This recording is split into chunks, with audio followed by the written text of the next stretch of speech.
rated SPG. Striktong patnubay at gabay ng magulang ang kailangan. Maaaring may masiselang tema, lengguwahe, karahasan, sexual, horror o droga na hindi angkop sa mga bata.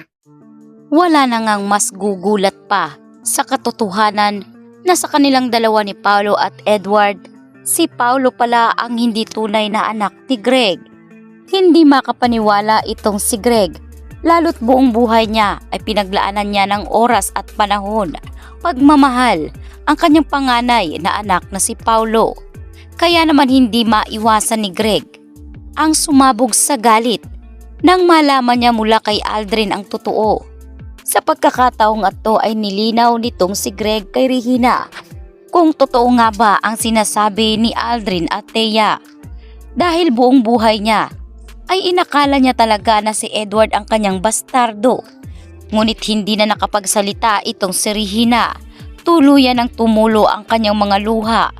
Senyalis ito na sumasang-ayon si Regina sa mga pag-amin ni Aldrin at Thea. Tumakbo na lamang si Regina sa kahihiyan habang inaalalayan siya nitong si Paolo.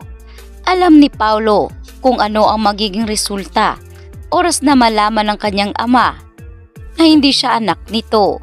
Tanggap na ni Paolo na ipagtatabuyan siya ng kanyang amang si Greg. Ganun pa man ay bukas sa kanyang kalooban na tanggapin kung anuman ang magiging bunga ng lahat dahil alam niya na sa kanila ni Edward siya ang sampid.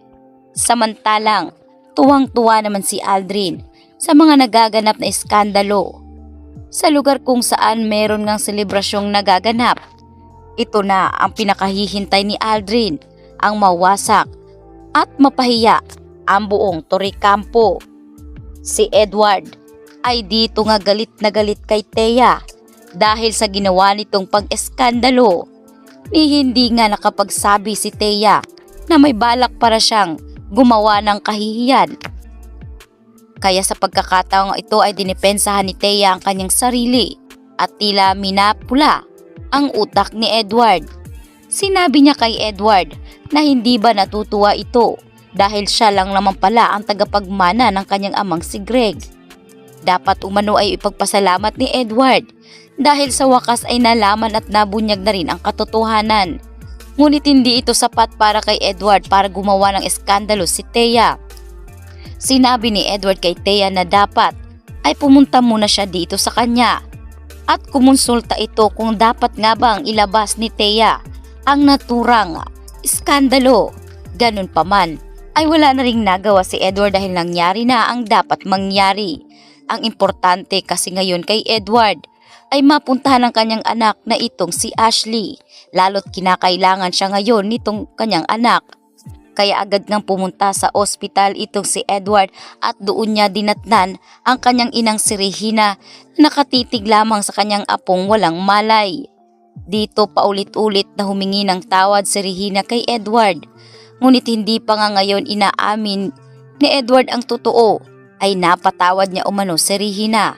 Wala umano karapatan si Edward para pagtaniman ng sama ng loob ang kanyang ina, lalo't alam niya kung ano ang isinakripisyo nito para manatiling buo ang kanilang pamilya.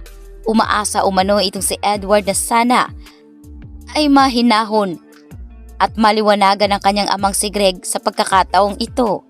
Dahil naghahanap umano ng pagmamahal si Edward na hindi nga kayang ibigay noon itong si Greg. At dahil nagkabulgara na, ay siguradong magbabago ang ihip ng hangin. Ngunit hindi umano papayag itong si Edward na ipagtatabuyan ang kanyang kapatid na si Paolo. Ano man ang mangyari ay mahal na mahal niya ang kanyang kuya at walang magbabago roon. Kahit sino ay wala umanong makakapagpabago sa kanyang relasyon sa kanyang kuya, kahit si Thea. Kaya naman bilib na bilib itong si Regina sa kanyang anak na si Edward. Habang itong si Paolo ay umiiyak ito sa isang tabi. Dito na nga nilapitan ni Edward ang kanyang kuya at pinaliwanag niya ang lahat. Wala umano siyang sama ng loob na itinatanim sa kanyang kuya dahil alam niya na sa kagipitan ay tanging ang kanyang kuya Paolo ang sumalo sa kanya kahit na meron silang konting tampuhan. Sa pagkakataong ito ay napayakap si Paolo at nagpapasalamat kay Edward dahil sa kabila ng nangyari ay hindi pa rin siya tinalikuran ng kanyang kapatid.